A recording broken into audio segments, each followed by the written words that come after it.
எடுத்துக்கொள்வோம். மல்கியா 4:2. ஆனாலும் என் நாமத்துக்கு பயந்திருக்கிற உங்கள் மேல் நீதியின் சூரியன் உதிக்கும், அதன் செட்டையின் கீழ் ஆரோக்கியம் இருக்கும். நீங்கள் வெளியே புறப்பட்டு போய் கொழுத்த கன்றுகளைப் போல வளருவீர்கள்.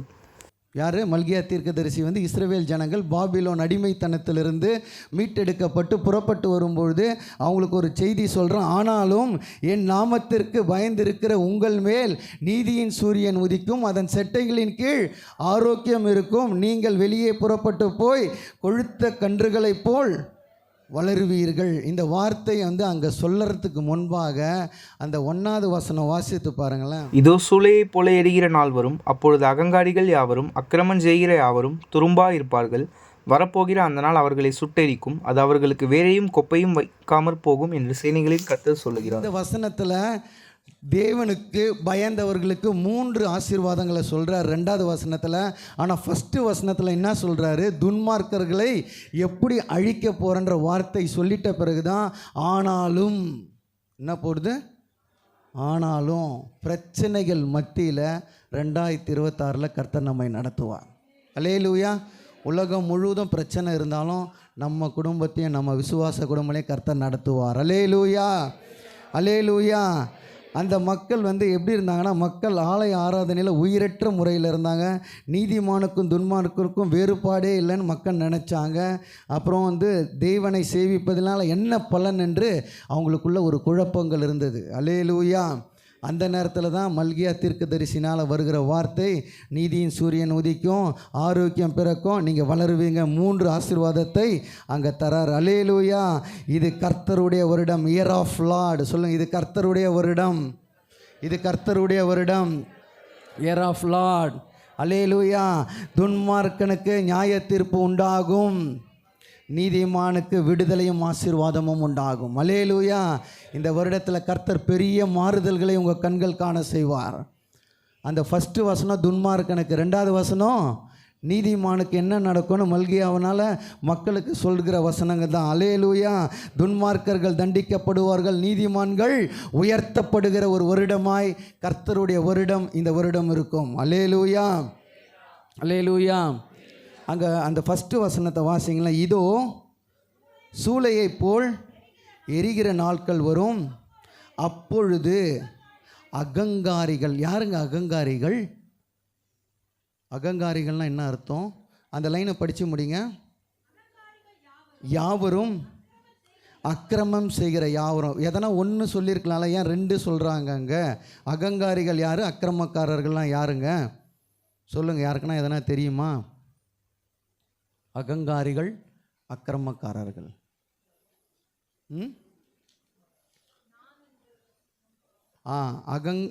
அகங்காரிகள்னா யாருன்னா, எல்லாமே நான் தான் தெய்வம். என்ன தெய்வம்? நான் சொன்னது தான் தெய்வம் செய்யும். அது அகங்காரிகளுக்கு என்ன சொல்லனா, ப்ரௌடு இல்லைன்னா ஆட்டிடியூட் நிறைய இருக்கும் அவங்களுக்கு. யாரையும் மதிக்க மாட்டாங்க. எட்வைட் யாரோ சொன்னாங்களே, திமிரு, தெய்வமாவது ஏதாவது நான் சொல்கிறது தான் நடக்கும்னு சொல்லுவாங்க. அல்லேலூயா. தேவனை தேவையில்லாத ராக நினைத்து அவங்களே வாழ்வாங்க, தன்னை உயர்த்தி கொள்வது. இவங்க தான் யார்? தேவனுடைய நான் தான் மேலே அப்படின்னு சொல்லுவாங்க அகங்காரிகள். அப்போ அக்கிரமக்காரர்கள்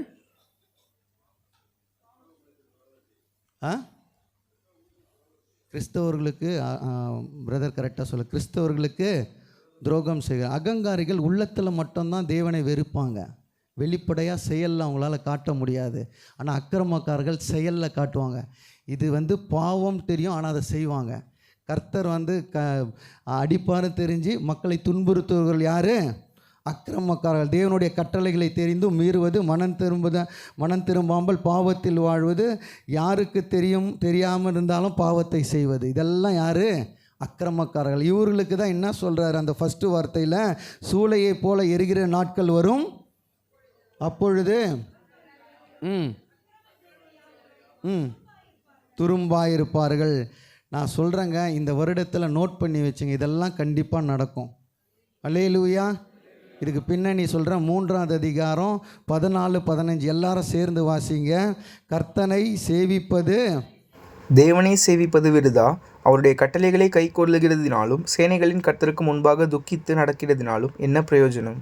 இப்போதும் அகங்காரிகளை பாக்கியவான்கள் என்கிறோம். தீமை செய்கிறவர்கள் திடப்படுகிறார்கள். அவர்கள் தேவனை பரீட்சை பார்த்தாலும் விடுவிக்கப்படுகிறார்களே என்று சொல்லுகிறீர்கள். போதும். இப்போது துன்மார்க்கரை மூன்று வகையாக அவர் பிரிச்சுறாரு. மல்கியா 4:1 வாசிக்கிறோம். அவர் எப்படி பண்ணுறாருன்னா துரும்பாக்குகிறார். அப்படி தானே போட்டிருக்கு. என்னது? துரும்ப ஆக்குகிறார். ரெண்டாவது என்ன பண்ணுறாருன்னா சுட்டரித்து போடுகிறார். மூன்றாவது இல்பொருள் ஆக்குகிறார். அதாவது கோப்பையும் வையாமற் போகும்னு வருது. அல்லேலூயா. ஃபஸ்ட்டு என்ன பண்ண போகிறாருன்னா நமக்கு எழும்புகிற எல்லா சத்துருக்களை துரும்பாய் மாற்றி விடுவார். ரெண்டாவது சுட்டரித்து போடுவார். மூன்றாவது இல்பொருளாக்குவார். உங்களுக்கு விரோதமாய் உங்கள் குடும்பத்திற்கு, உங்கள் பிஸ்னஸுக்கு, உங்களுடைய வளர்ச்சிக்கு யார் யாரெல்லாம் விரோதமாக இருக்கிறாங்களோ அங்கே இந்த வசனத்தை ஒரு வாட்டி எல்லாரும் சேர்ந்து வாசிப்போம். இதோ சூளையை போல எரிகிற நாட்கள் வரும். அப்பொழுது அகங்காரிகள் யாவரும் அக்கிரமக்கார செய்கிற யாவரும் துரும்பாயிருப்பார்கள். வரப்போகிற அந்த நாள் அவர்களை சுட்டரிக்கும். அது அவர்களுக்கு வேரையும் கோப்பையும் வைக்காமற் போகும் என்று சேனைகளாகிய கர்த்தர் சொல்லுகிறார். அல்லேலூயா, அல்லேலூயா. இனிமேல் உங்களுக்கு ஆப்பனண்ட்டாக யார் நிற்கிறாங்களோ அவங்கள பற்றி கவலைப்படாதீங்க. அல்லேலூயா. இந்த வருடத்தில் தீர்க்க தரிசனமாக கர்த்தர் கொடுத்த வார்த்தை. இனிமேல் நீங்கள் போராடாதீங்க. அல்லேலூயா. இதுக்கு ஒப்பனையான இன்னொரு சப்ஜெக்டையும் நான் பேசுகிறேன். யாத்ராகமம் 23 அதிகாரம் எடுங்க. அங்கே மோசே இஸ்ரவேல் ஜனங்களை எகிப்தின் அடிமைத்தனத்திலிருந்து மீட்டெடுத்து கானானுக்கு கொண்டு போகும் பொழுது யாத்ராகமம் 23:25 வாசிங்க. உங்கள் தேவனாகிய கர்த்தரையே சேவிக்க கடவீர்கள். அவர் உன் அப்பத்தையும் உன் தண்ணீரையும் ஆசீர்வதிப்பார். வியாதியை உன்னிலிருந்து விலக்குவேன். இதெல்லாம் இஸ்ரவேல் ஜனங்களுக்கு சொல்லிடுறாரு. கர்ப்பம் விழுகிறதும் மலடு உன் தேசத்தில் இருப்பதில்லை. உன் ஆயுசு நாட்களை பூரணப்படுத்துவேன். நான் சொல்கிறேங்க, அடுத்த வருஷம் குழந்தையோடு தான் இருப்பீங்க. அல்லேலூயா. யார் யாருக்கெல்லாம் குழந்தை இல்லாமல் இருக்கோ கர்த்தர் சொல்கிறார், மலடெல்லாம் பரிபூரணமாய் மாற்றுவேன். அடுத்த வசனம் 27 வாசிங்க. எனக்கு பயப்படுகிற பயத்தை. ஏன் நான் சொல்கிறேன்னா அங்கே மல்கியா தீர்க்கதரிசி சொல்கிறான் கர்த்தருக்கு பயப்படுகிறவளை தான் அவர் ஆசீர்வதிக்கிறார். இங்கே மோசே என்ன சொல்கிறான், எனக்கு பயப்படும் பயத்தை உனக்கு முன்பாக செல்லும்படி செய்வேன். நீ செல்லும் இடமெல்லாம் ஜனங்கள் எல்லோரும் உன்னை கலங்கடித்து உன் சத்துருக்கள் எல்லாரும் முதுகை காட்டுவேன். அல்லேலூயா, அல்லேலூயா.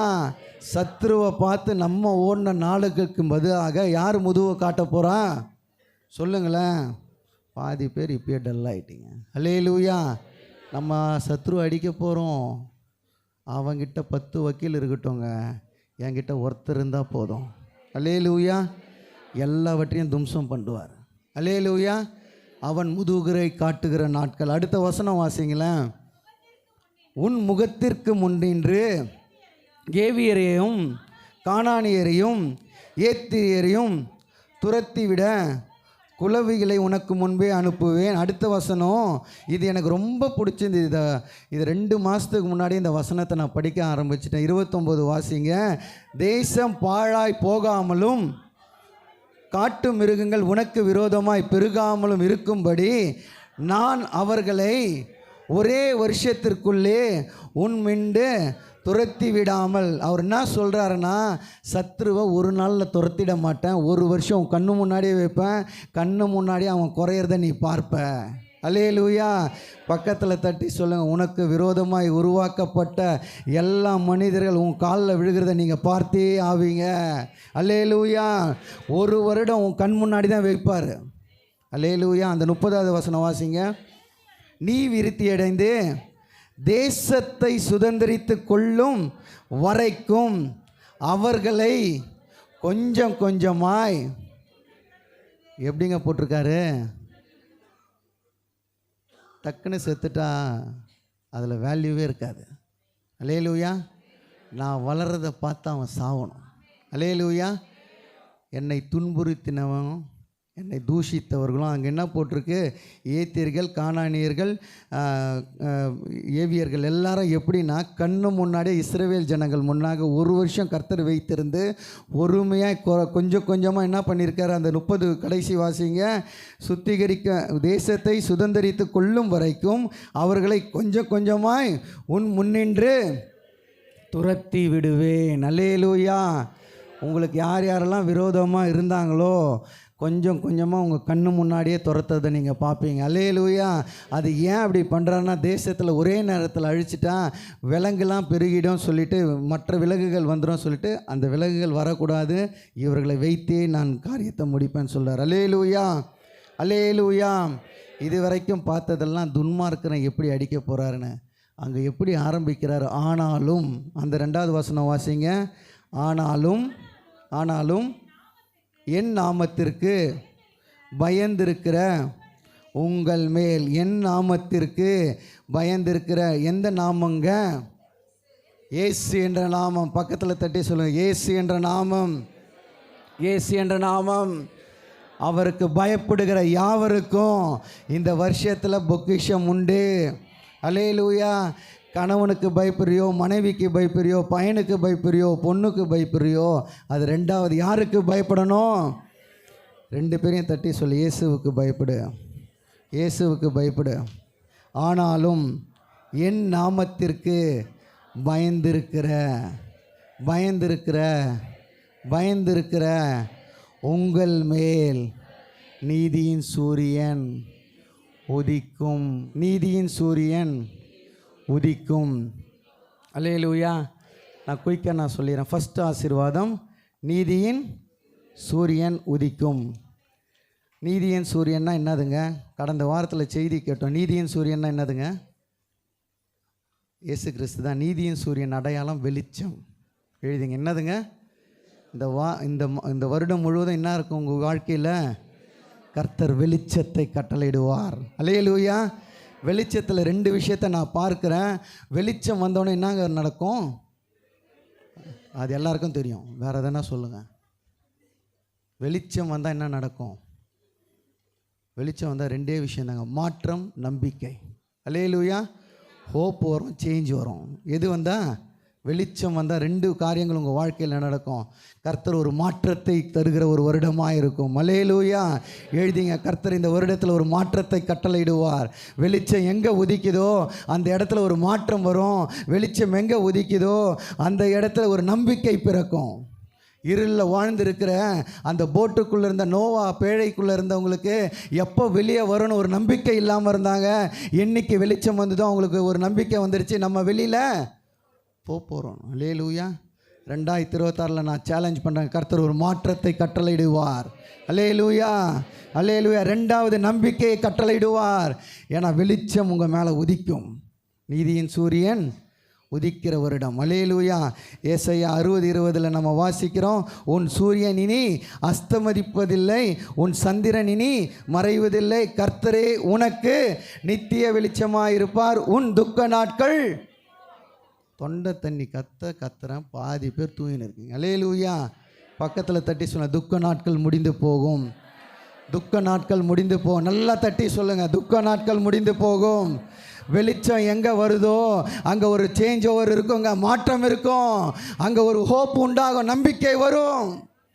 துக்க நாட்களை ஒழித்து போடுகிற நாள். அல்லேலூயா. சிலர் நிறைய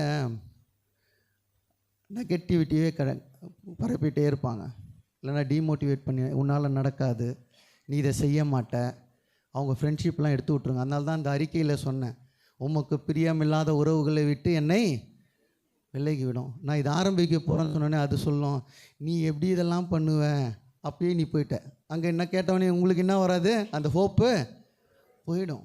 அல்லேலூயா. அந்த மாதிரி ஆளுங்களை பக்கத்தில் வச்சுக்காதீங்க, பஸ் ஃபேர் கொடுத்து அமுச்சு விட்ருங்க. அல்லேலூயா. வேஸ்ட்டு அவங்க. அல்லேலூயா. வெளிச்சம் எங்கே வருகிறதோ அங்கே நம்பிக்கை பிறக்கும். வெளிச்சம் எங்கே வருகிறதோ அங்கே ஒரு மாற்றம் உண்டாகும். அல்லேலூயா. ஃபுல் இருட்டு, லைட்டை போட்டவுடனே ஒரு நம்பிக்கை வந்துடுச்சு, இருப்போம். அல்லேலூயா. 2வது அங்கே ஒரு மாற்றம் உண்டாகும். வெளிச்சத்தை கர்த்தர் கட்டளையிடுவார். அல்லேலூயா. துக்க நாட்கள் முறிந்து போவோம். சீசன் மாறுங்க. சைக்கிள் ஒரு சைடு மட்டும் சுற்றாது, ரெண்டாவது சைடும் சுற்றும். பக்கத்தில் தட்டி சொல்லுங்கள், காலம் மாறும், துக்க நாட்கள் முடியும். இவ்வளோ நாள் அழுதத்துக்கு பலன் உண்டு. அன்னாளுடைய ஜபத்தை கேட்ட தேவன் என் ஜபத்தை கேட்பார். எத்தனை வெள்ளிக்கிழமை வந்து நீ அழுதுருக்கிற, அல்லேலூயா, அந்த கண்ணீருக்கு பதில் உண்டுங்க. நான் பார்க்குறேன்னு அவர் பார்க்கிறார். உன் கண்ணீரை கர்த்தர் கண்டிருக்கிறார். அல்லேலூயா. எனக்கு ரொம்ப சந்தோஷம். நீதியின் சூரியன் உதிக்கும். நல்லா தொடையில் தட்டி சொல்லுங்கள் பக்கத்தில், நீதியின் சூரியன் உதிக்கும், என் துக்க நாட்கள் ஒழிந்து போகும். ரெண்டாவது ஆசீர்வாதம் நான் சொல்லி முடித்தேன். ரெண்டாவது என்ன, அதின் செட்டையின் கீழ் ஆரோக்கியம் இருக்கும். எதின் செட்டையின் கீழே அந்த சூரியன் வந்துட்ட பிறகு அது கீழே தான் ஆரோக்கியம் சொல்கிறாங்க. இந்த நவம்பர் மாதம் அடித்த மழையில் வீட்டில் துணியும் காய வைக்க முடியல, வீடு ஃபுல்லாக நாற்றம் அடிக்க ஆரம்பிச்சிச்சு. அல்லேலூயா. எது இல்லை? சூரியன் இல்லை. அல்லேலூயா. 10 நாளைக்கே நம்ம வாழ்க்கை எப்படி தான் வெளிநாட்டிலலாம் இருக்கிறாங்கன்னு எனக்கு புரியல. அல்லேலூயா. நீதியின் சூரியன் நம்ம ஆவிக்குரிய ஜீவியத்திலும் இருக்கணும். ஆவிக்குரிய ஜீவியத்தில் நீதியின் சூரியன் இல்லைன்னா அங்கே என்ன வந்துடும் சொல்லுங்களேன்? ஸ்டிக்கி ஸ்மெல் அடிச்சினே இருக்கும். அல்லேலூயா. இருவலும் இருக்கும், நாற்றங்கள் அதிகமாக இருக்கும். அப்போ ரெண்டாவது, அந்த செட்டையின் கீழ் ஆரோக்கியம். ஆரோக்கியம் என்பது பாதுகாப்பின் அடையாளம். என்னது சொல்லுங்கள்? பாதுகாப்பு. இந்த வருடம் கர்த்தர் பாதுகாக்கிற ஒரு வருடமாய் கர்த்தர் வைத்திருக்கிறார். அல்லேலூயா, அல்லேலூயா. பாதுகாக்கிற ஒரு வருடம். ஃபஸ்ட்டு என்ன வருடம்? வெளிச்சத்தின் வருடம். ரெண்டாவது பாதுகாப்பின் வருடம். பாதுகாப்பில் 2 இருக்குங்க. 2 பாதுகாப்பு. 1 பாதுகாப்பு சுகம், 2வது பாதுகாப்பு தஞ்சம். அல்லேலூயா. 2மே கிடைக்கும். எது கிடைக்கும்? பாதுகாப்புனா நாட் ஒன்லி ஃபார் ப்ரொடெக்ஷன், அதில் சுகமும் இருக்கும், அதில் தஞ்சமும் இருக்கும். அவருடைய பாதுகாப்பில் வளருவோம், அவர் செட்டையின் மறைவில் வளருவோம். 2வது சுகம். ரூத் 2:12 வாசிக்கிறோம், உன் செய்கைக்கு தக்க பலனை கர்த்தர் உனக்கு கட்டளையிடுவோராக, இஸ்ரவேலின் தேவனாகிய கர்த்தருடைய செட்டைகளின் கீழ் அடைக்கலமாய் வந்த உனக்கு அவராலே நிறைவான பலன் உண்டாகும். அல்லேலூயா. அவருடைய செட்டை கீழே யாரெல்லாம் வரீங்களோ அவங்களுக்கு என்ன பலன் உண்டு? நிறைவான பலன் உண்டு. சொல்லுங்கள், நிறைவான பலன் உண்டு. ஃபஸ்ட்டு ஆசீர்வாதம் என்னங்க சொல்லுங்கள்? ஃபஸ்ட் ஆசீர்வாதம் வெளிச்சம். வெளிச்சத்தில் என்னென்ன கிடைக்கும்? மாற்றம் அன்று நம்பிக்கை. 2வது ஆசீர்வாதம் பாதுகாப்பு. இப்போ நான் எவ்வளோ பேசினாலும் மண்டையில் ஏறாது. அல்லேலூயா. 2வது ஆசீர்வாதம் பாதுகாப்பு. மூன்றாவது அதில் என்ன சொல்லியிருக்காங்க? நீங்கள் வெளியே புறப்பட்டு சென்று கொழுத்த கன்றுகளைப் போல் வளருவீர்கள். எதுங்க சொல்கிறாரு? எம்லேருந்து XXL சொல்கிறாரா? இல்லைங்க. அல்லேலூயா. அதை பற்றி அவர் பேசலை. ஆசீர்வாதம். அல்லேலூயா. 3வது எதை பற்றி பேசுகிறாருன்னா வளர்ச்சின்னு ஒரு ஆண்டாக இருக்கும். இது வரைக்கும் எதெல்லாம் நீங்கள் வளரலையோ கர்த்தர் உங்களை வளர செய்கிற ஒரு ஆண்டு. அல்லேலூயா. வளர்ச்சி உங்கள் கண்கள் பார்க்கும். உங்கள் பசங்களுடைய வாழ்க்கையில் ஒரு வளர்ச்சியை பார்ப்பீங்க, குடும்பத்தில் ஒரு வளர்ச்சியை பார்ப்பீங்க. கர்த்தர் ஒரு வளர்ச்சியின் ஆண்டாய் வைப்பார். அல்லேலூயா. வளர்ச்சி வந்தால் 2 விஷயம் நடக்குங்க. வளர்ச்சி வந்தால் சந்தோஷம் இருக்கும். அல்லேலூயா. சொல்லுங்கள், என்ன இருக்கும்? சந்தோஷம் இருக்கும். 2வது வளர்ச்சி வந்தால் ஆசீர்வாதம் இருக்கும். 2 ஆசீர்வாதங்கள். என்னது? 2 காரியங்கள். 1 சந்தோஷம், 2வது ஆசீர்வாதம். கொழுத்த கன்றுகளைப் போல். அந்த வசனத்தை 2வது வசனம் எல்லாரும் சேர்ந்து வாசிங்க.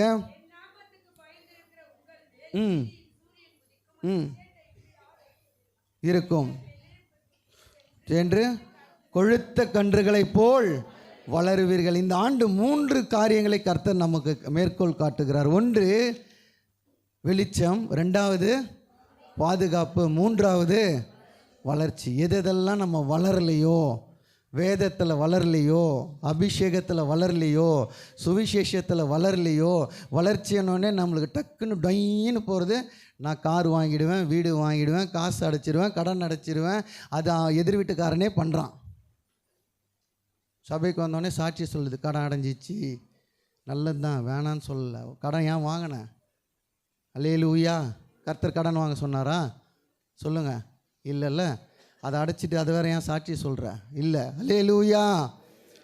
வளர்ச்சி அது அல்ல. வளர்ச்சி என்பது ஒரு சந்தோஷத்தின் ஆசீர்வாதம். அல்லேலூயா. 10,000 பேருக்கு சாப்பாடு போடுறவங்க அப்படின்னு சொல்லணும், அதான் வளர்ச்சி. அல்லேலூயா. நான் ஏழைகளுக்கு உதவுறேன், ஒரு வளர்ச்சி. சங்கீதக்காரன் 128 எடுத்து வாசிங்க. கர்த்தருக்கு பயந்து அவர் வழிகளில் நடக்கிறவன் எவனோ அவன் பாக்கியவான். அவன் கையின் பிரயாசத்தை உன் கையின் பிரயாசத்தை நீ சாப்பிடுவாய், உனக்கு பாக்கியமும் நன்மையும் உண்டாயிருக்கும். உன் மனைவி உன் வீட்டோரங்களில் கனித்தரும் திராட்சை செடியைப் போல் சொல்லுங்கள் ஒலிவ மர கன்றுகளைப் போல். எப்படி போட்டிருக்க? உங்கள் பசங்க எப்படி இருப்பாங்க? இன்றைக்கி விசுவாச பசங்களாம் வீட்டில் தூங்கின்னு தான் இருக்கிறாங்க. ஒலிவ மர கன்றுகளை பார்க்க முடியல, ஏன்னா கர்த்தருடைய பயம் அங்கே இல்லை. அல்லேலூயா. வெள்ளிக்கிழமை வீட்டில் இருந்தால் எங்கே இருக்கணும் சொல்லுங்கள்? சர்ச்சில் இருக்கணும். சனிக்கிழமை வீட்டில் இருந்தால் எங்கே இருக்கணும்? சர்ச்சில் இருக்கணும். ஆராதனை ஒழுங்குகள் கேலண்டருக்காக அல்ல, தெய்வ பயத்திற்காக. அல்லேலூயா. ஒரு முடிவுக்கு வாங்க. நான் ஒன்று ஆண்டவரை சேவிப்பேன், இல்லைன்னா வெளியில் உன்னால் ஒரு சேரும் வேஸ்ட்டு. நான் ஓப்பனாக சொல்கிறேன், நான் காணிக்கைக்காக ஊழியம் பண்ணலை. அல்லேலூயா. நீ வந்தினா ஆண்டவருக்கு உண்மையும் உத்தவமாய் ஊழியம் பண்ணிட்டு போகணும். அல்லேலூயா. தெய்வ பயம் நம்ம குடும்பத்தில் இருக்கணும். அங்கே ஸ்டார்ட் பண்ணும்போது என்ன ஸ்டார்ட் பண்ணுறாரு? ஆனாலும் என் நாமத்திற்கு பயந்திருக்கிற மேல் தான் இருக்குது. அல்லேலூயா. வேறு எந்த ஆப்ஷனும் அங்கே அவர் கொடுக்கவே இல்லை. தேவனுக்கு பயந்த சந்ததி தான் வாழும். அல்லேலூயா. அப்போ 3 ஆசீர்வாதங்களோடு கர்த்தர் இந்த வருடத்தை துவங்குகிறார். ஒன்று, வெளிச்சம் என்ற ஒரு காரியத்தோடு. வெளிச்சம் என்பது மாற்றமும் நம்பிக்கையும் கர்த்தர் தருவார். 2வது, பாதுகாப்பு என்பது தஞ்சமும் சுகமும். 3வது, வளர்ச்சி. அல்லேலூயா. வளர்ச்சின்னு வரும்பொழுது ஆசீர்வாதமும் சந்தோஷமும் நிறைவாய் தங்கியிருக்கும். 3 ஆசீர்வாதங்கள். 3 ஆசீர்வாதங்கள் ஒன்று தான் பண்ணணும். யார் என்ன பண்ணணும்? கர்த்தருக்கு பயந்து அவர் வழிகளில் நடக்கிறவன் எவனோ அவன் பாக்கியவான். அடுத்த வசனம் நாங்கள் டக்குன்னு 2வது வசனங்க. உன் கையின் பிரயாசத்தை யார் கர்த்தருக்கு பயப்படுறீங்களோ உன் சம்பளத்தில் தான் நீ சாப்பிடுவ, ஊரார் சம்பளத்தில் நீ சாப்பிட மாட்ட. உன் கையின் பிரயாசத்தை நீ சாப்பிடுவாய், உனக்கு பாக்கியமும் நன்மையும் உண்டாயிருக்கும். அல்லேலூயா. அல்லேலூயா. பாக்கியமும் நன்மையும் உண்டாயிருக்கும். அப்போ 3 ஆசீர்வாதங்களோடு துன்மார்க்கருக்கு அவர் ஸ்தோத்திரம் நியாய தீர்ப்பையும் நீதிமான்களுக்கு அவர் ஆசீர்வாதத்தையும் சந்தோஷத்தையும் தருகிற வருடம். எவ்வளோ பெரிய ஆனந்தம். அல்லேலூயா. கர்த்தர் என்னை ஸ்தோத்திரம் வெளிச்சத்தில் நடத்துகிற ஒரு ஆண்டாய், பாதுகாக்கிற ஒரு ஆண்டாய், வளர்ச்சி பெறுகிற ஒரு ஆண்டாய் உங்களையும் என்னையும் நடத்த அவர் உண்மையுள்ளவராக இருக்கிறார். எல்லாம் எழும்பி நிற்போம்.